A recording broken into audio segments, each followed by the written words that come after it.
we can get started. Raise your hand. We'll get a mic to you for questions. Just what you feel you got accomplished last week as far as getting things going. Well, I think what our goal was going into the week last week was to get refreshed, recharged, re-energized, healed up psychologically, physically, emotionally. Those are the things we talked about in the opening press conference. This is one of the first things I talked about in the first team meeting I had with the players. And I feel very, very strongly that we got those things accomplished. And it took a great effort from our staff and from our players to do that. But I think it was clear when they came back last night that we had done that. Barry, are there any weaknesses with this LSU team? No, they're very complete, very good. They're great. Obviously what they do offensively and defensively, they're very gifted. And they're just super well coached on both sides of the ball and special teams as well. And so all three phases, they're, you throw in a great talent and, great scheme and good coaching. And, you got a team playing really confident. Everybody sees it. Anybody that follows college football sees it, recognizes it. And they're certainly playing at a very high level. Yeah, Barry, this would be a tough situation under any circumstances, but having to have your first game as interim coach on the road at the #1 team, what are your thoughts on that? Well, I guess you go all in, right? I mean, if you're going to do it, you go on the road, you play the #1 team in the country. It is what it is. I mean, and the truth is, Bob, our mantra, our attitude, our approach would be the same if we were playing Portland State again this week, in a rematch of them. It's about us. It's about us playing our best football game that we've played all season long, period. End of story. All three phases. It just so happens to be that we are playing right now the best football team in the country, according to the not only the poll but the body of work through the course of the year. I mean, I'm sure you can argue some other guys that are just even with them. And that's not my job to do that, but just where they stand right now, yeah, they clearly are the best.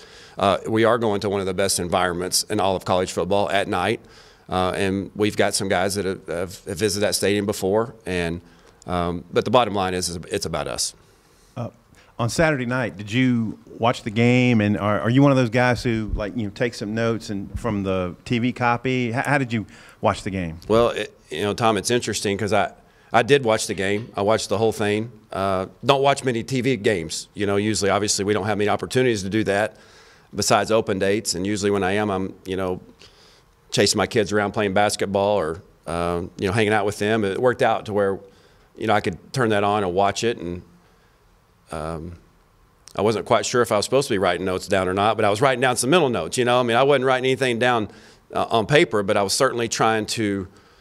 I think there's some things that you can garner from watching a live game like that as opposed to the coach's film that we get where there's no crowd noise and there's no interaction. I think there's some things that you can gain and get a feel for what that team and their pulse a little bit more.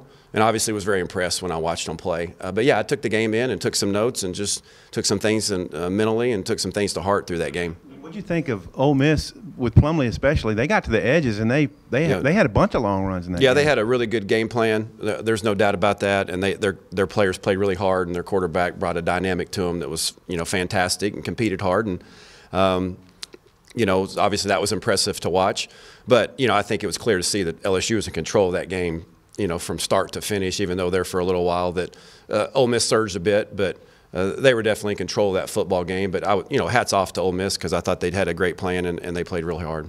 When it comes to the game on Saturday, how do you manage things? How are you going to manage headset with your communication with offense? How involved are you going to be on Saturday? Well, I mean, I'm just going to be me, and just obviously I'm going to look through the game through a different lens. I think I have to transition to being a communicator to, obviously both sides of the ball and special teams about situations. Hey, are we thinking 4 downs here? Are we thinking field goal range here? Are we do we need to punt? I mean, those are the types of decisions that obviously I'm going to be making.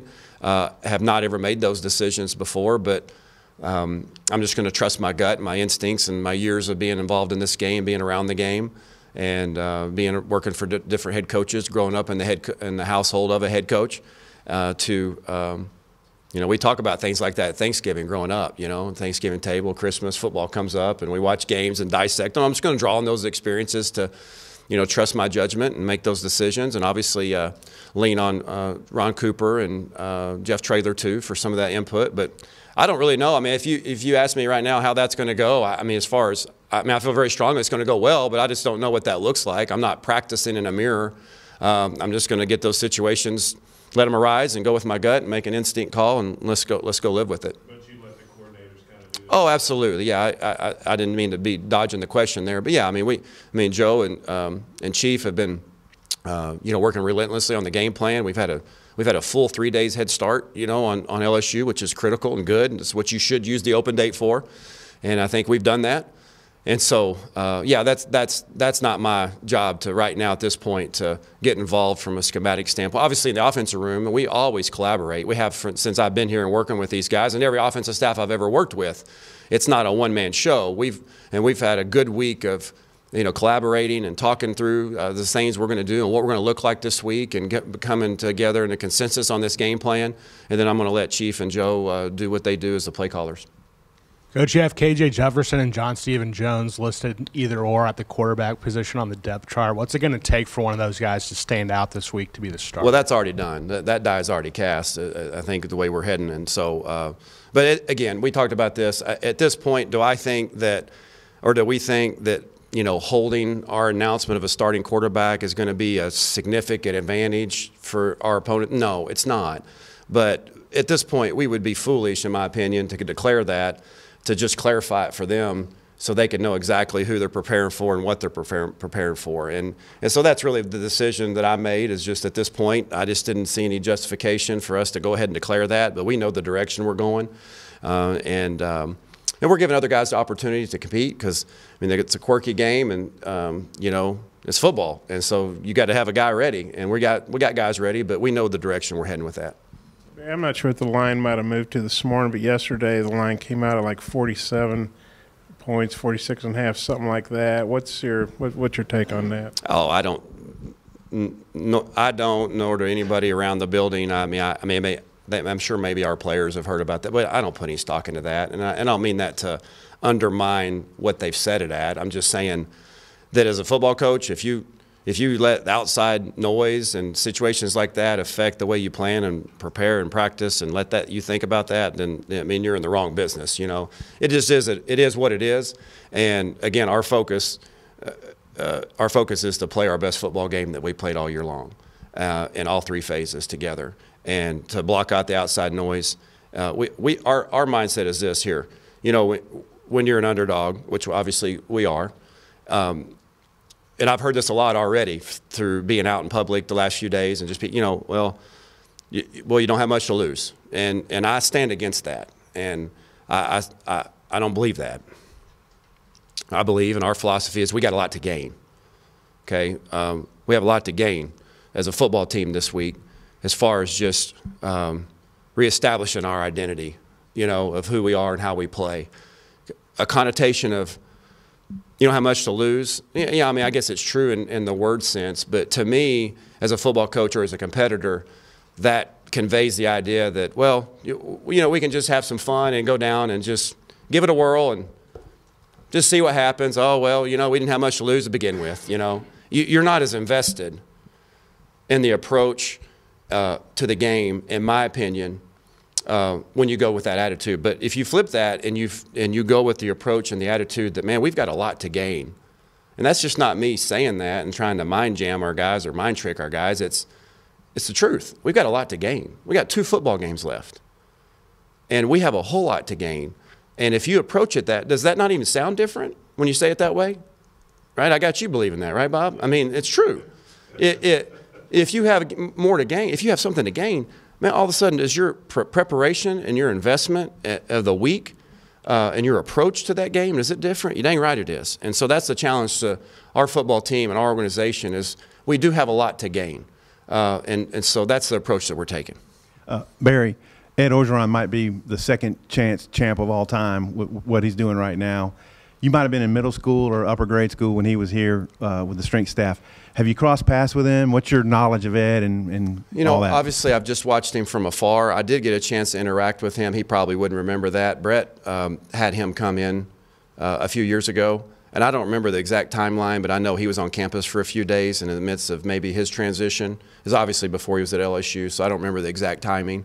I think it was fresh off his time at USC, if I remember correctly, and or actually it probably would have been fresh off his time at Ole Miss. That would timeline match up, right? I think so. I don't remember, but he was here for a few days, and Brett had brought him in just to kind of, he wanted to watch practice and be around a little bit, and I had a brief conversation with him a couple different times. I don't know if he would remember that, but obviously it's somebody I've watched from afar, and I mean, he's been a polarizing figure across college football over the last several years because he's had a unique background in the way that he's, I guess, 2 opportunities to be an interim head coach, and in both of those situations a little bit different than what I'm going through because of the timeline that he had. During those, I think he probably coached 6 or 7 games at probably both of those places. That's just my guess, somewhere around there. And so the timeline and the circumstances are a little bit different, but nonetheless, one of the things that I've seen since I've been here as going on my 7th year is that it was very clear that when he took over that team at LSU during the middle of the year, that it didn't take long for him to put his fingerprint on that football team. And you just got to say simply just hats off to him because he's done that in a very clear way, and he's got them played at a really high level, and he's done a really remarkable job there. You expecting Bumper Pool and Adcock and maybe anybody else that was banged up last week and didn't practice? Yeah, I think we're trending in the right direction in that regard. Refreshed, re-energized. We got 2 days of practice, hard days of practice this week, and then I do anticipate several of those guys being back. If I could sit here today and tell you for sure they're going to be game ready, all of those guys that you're mentioning, some that you haven't, I don't know that, but I think we're all trending in the right direction. Barry, would you suggest play calls? Would you overrule play calls? How will that work on the offensive side? Yeah, again, like I said earlier, it's been a collaborative effort, and that's one of the things that I think it's one of Joe's strengths, I think, and he's got a lot of them, but just – we work together, and on game day, if somebody, wide receiver coach or an O-line coach or somebody else sees something that they think that would be beneficial to our team, he's always quick to, listen to that. Doesn't always call it, but, quick to listen to that and digest that, especially in between series. And so do I anticipate me giving some feedback? Yeah, I do. Offering some play calls maybe, sure, but I've done that for the last 2 years that we've been here working together. It might crank up a little bit more, but probably not. I'm going to probably have my plate full, in that regard, as far as just game management and things of that nature. So that's one of the benefits of having the open date. We can kind of really fine-tune that game plan and have a real clear identity of where we're going, and just let's let it rip and let our guys play fast. Barry, back when you were a freshman, you went to Tennessee. I think they were number 4. Maybe I'm mistaken on that. But is there anything from that game that you can relate to this team and, talk – build off of that? Yeah, sure. I haven't talked much about that, and I don't think I'm really going to, but I think I can gain – there's some things for me personally to gain from that, just have witnessed something like that myself. And one thing that I always remember from that game, let me back up. One thing that comes up a lot about that game is people are quick to say when I meet them or talk to them about it, say, man, I remember when you beat Tennessee. And I'm always quick to say, I didn't beat them. We beat them, And, yeah, I did my part as a true freshman, but, I mean, our defense was fantastic that day. We returned a punt return for a touchdown. We got an onside kick. We had turnovers. It was a team effort to win that football game. No different than any other football game. And obviously for us to do what we want to do this week in Baton Rouge, to play our best football game of the year, it's going to take a team effort. Now, every individual has to carry their weight. Every individual, their challenge has to be and needs to be to play their best game of the year. And that's what happened that day in 1992 in Tennessee. We played our best game of the year that day. And so, yeah, I've drawn on that personally. Is that something that I'm going to make a big deal of and show, highlights from that game? Or no, but I will. On my own time, I can grab them and show them, I guess. But I'll probably not do that as a team this week. Probably the biggest head scratcher this whole season is the up and down nature of that defense. And like Western Kentucky, you don't stop them one time in the first half, and then they don't cross the goal line on the defense in the second half. Do you have any thoughts on, the A&M game and then other games, and it's just like night and day. What's going on there? Well, I haven't spent a significant amount of time, trying to digest that. Obviously during the course of the year, I'm staying in my lane, with the tight ends and then the special teams responsibilities. As you can imagine, my plate's been very full. And now in the last, 8 days, my plate's been very full as well. But I think you would be quick to say, or it'd be easy to say, that at times we have played some really good defense, and we've just had some breakdowns, and it's kind of been a perfect storm. Just hearing Chief talk about it and the other defensive coaches talk about it. I mean, it's when we've made some mistakes, it's really it's been glaring because they've hit the exact right gap or the right exact calls, and so that's created some of the larger, more explosive plays. And so, and again, our focus is to play our best game. And in order to do that, man, you got to play your gap, your responsibility, play with grit, toughness, great effort, and then maybe we can piece together 4 quarters of really good defense in the moments that we've captured, the periods and the quarters that we've captured. That's what we're going to need to do these last 2 weeks, is to play our very best for 4 quarters on both sides of the ball. As an old SEC quarterback, what's your thoughts on Joe Burrow and the season he's having? Well, I mean, he just reeks of poise. If you watch him, and I hadn't really paid much attention to him, really. We've seen some coaches film this year of them crossed over, against some of the defenses that we played. But just watching the game in person on the TV copy, you can just see poise. You can see confidence. If there's a difference between those, I don't know. I mean, you see a guy in control. Those are all synonyms probably. You see a guy that's got a great supporting cast. He knows it. His coaches are putting him in a great situation to succeed. Knows exactly where he's going with the ball. Does not see the rush. Watches downfield. All the characteristics that you would want to see in a great quarterback, on top of being big and strong and can throw in it, move the ball in the run. I mean, he's really good. Coach, you're talking about trying to get your guys to play the best that they can play. How do you go about doing that? Do you set small goals, individual goals, team goals, or is it kind of what you guys have always had, where you that's good. try to get explosive That's right. plays? Yeah, it's small. It's about the process, right? I mean, I'm not a process guy, or nor claim to be, but it's about a process. It's about how you prepare. It's your intentionality about how you go about the week. Like I told our guys last night, I mean, the first week was focused on recharging, refreshed, all the re's that you could think of. We had some fun, I think. They laughed for the first time in a while, and I think we enjoyed each other. And I think that when they came back on Sunday night, they were ready to go, knew that we had a large challenge in front of us, but I made sure that they understood that as we transitioned to this week, that feeling good, having some fun, changing up the schedule, eating something different for dinner, that's going to have no bearing on the game on Saturday night. None. So our attention has to turn to the grind that is required in preparation, the intentionality of what you put into it, and the way you practice and prepare, and the way you approach the game. And then, once you get in the game, what are you going to do when you hit adversity? And so those are all going to be the things that really, really at the end of the day affect the outcome of the game. Is sure, we're refreshed, we're recharged. I think if you brought any kid on this team, any player on this team, they would probably all agree to that. But it's important that they understand, and we lead them as coaches to understand, that how we prepare about that this week is going to be huge, and how we practice and what our mindset is. And it is a tough league. It's a it's a man's game. And you got to have a grown man's mentality to have a chance to go out there on that field and play a good football game. If we want to play our best football game of the year, you got me fired up here a little bit. I'm going long, Nikki. But it's true. I mean, it's a man's game. And I don't mean that any other way than what it is. I mean, it's just you got to be tough, man. You got to be physical. You got to be mentally tough and to survive. And those are the kind of qualities we have to display on Saturday. We can't just wish that to happen.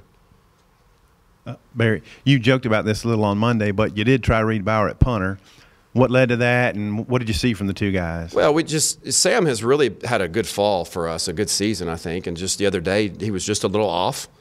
In the meantime, just like you wanted all your positions. Reed he just has brought his lunch pail to work, and he just keeps getting better. And he's really flashed in practice. Reed's very gifted as well. Really flashed in practices, and just after Sam kind of got off to a slow start the other day, I just, just like you do any other position. If it was any other position, you'd say, hey, I got a guy that's really been practicing well, and my guy right now that I'm counting on to be the guy is not performing quite to the standard that maybe he's capable of. Well, let's let him know that we're going to let somebody else do that.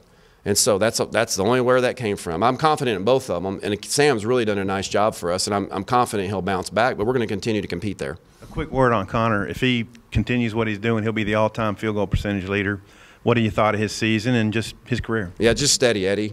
He's kind of a grinder, and he's got a grinder mentality, and which is kind of unique in some way for a specialist to, I'm not saying that they're not tough, because, man, boy, you got to be mentally tough to do that.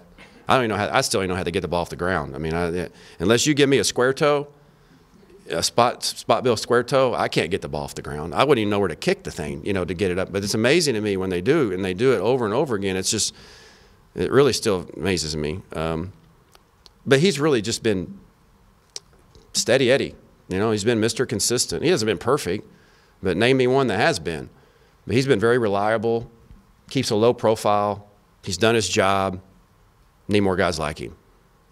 We always hear about the same guys who are leaders, Sosa and Scooter. Are there any guys who have stepped up and maybe surprised you in this time of adversity and kind of helped you lead the team from a player perspective? Yeah, sure there's been. There's been several of them that have come up to me and that I would go to them, and it's not just those guys. But, yeah, those guys are the core of who we are. They've been here. They've paid the price, play a lot of football for us. And but there's guys, too, that haven't played a lot of football that garner respect from our football team, And so, yeah, there's others. I mean, Grant Morgan has been fantastic, bumper pull. Mike Woods is a great leader on our team. This is gonna be dangerous territory for me to start naming some guys off, not because I don't know them, but because I'm gonna leave somebody off if I keep going down this list. But yeah, we've got some guys that just stand for everything good. They're tough.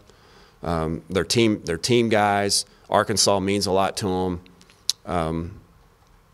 Yeah, there's been others that have stepped up, and I guarantee you there's been countless others that have stepped up in the shadows, and that I don't even know it, and our coaching staff doesn't even know it, that have stepped up in a big way during this time of adversity, because that's their DNA.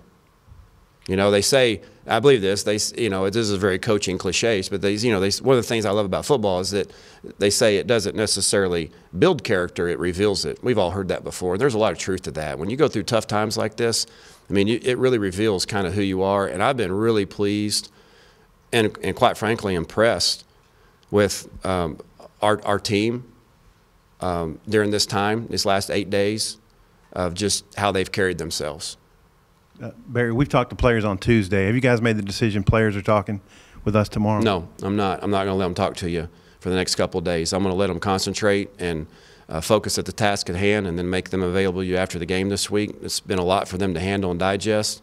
I think unity is really important here, and I have no concerns that any of our players would get up here and say something that didn't reflect that.